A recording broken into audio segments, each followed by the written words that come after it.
రాష్ట్రంలో మహాలక్ష్మిలాగా గౌరవించుకుంటున్నటువంటి మేము ప్రతి పైసా సాధ్యమైనంత వరకు రాష్ట్ర మహాలక్ష్మికి అందించాలనేటువంటి దృఢ సంకల్పంతో ఈ రాష్ట్ర ప్రభుత్వం ముఖ్యమంత్రి రేవంత్ రెడ్డి గారి నాయకత్వంలో మంత్రివర్గ సహచరులు అందరూ కలిసి పెద్ద ఎత్తున తీసుకున్నటువంటి అతి ముఖ్యమైనటువంటి నిర్ణయం రాష్ట్రంలో ఉన్నటువంటి దాదాపు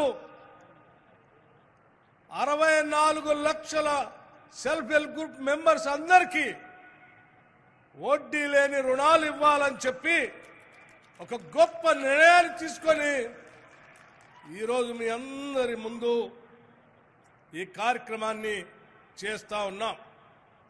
ఆర్టీసీ బస్సులో ఉచితంగా ప్రయాణ కార్యక్రమం జరిపించడమే కాకుండా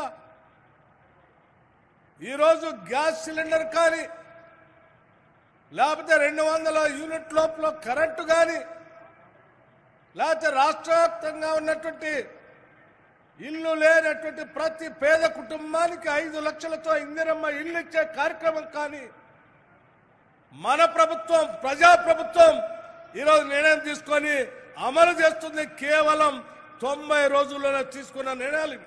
కాబట్టి ముందుగా మనం పెద్ద ఎత్తున రాష్ట్రంలో ఉన్న మహిళలందరికీ తిరిగి వడ్డీ లేని రుణాల్ని ఇప్పించాల్సిందే అని చెప్పి ఒక నిర్ణయం తీసుకోవడమే కాకుండా రాబోయే 5 సంవత్సరాల్లో 1,00,000 కోట్ల రూపాయలు ఈ రాష్ట్రంలో ఉన్నటువంటి మహిళలందరికీ రుణాలు ఇప్పించాలనే కార్యక్రమాన్ని రాష్ట్ర ప్రభుత్వం ఈరోజు నిర్ణయం తీసుకుంది. ప్రభుత్వం ఏర్పడిన డిసెంబర్ నాటి నుంచి ఈనాటి వరకు తీసుకున్నటువంటి రుణాలన్నిటిపైన వడ్డీ కట్టే బాధ్యత ఈ రాష్ట్ర ప్రభుత్వం తీసుకుంటుంది.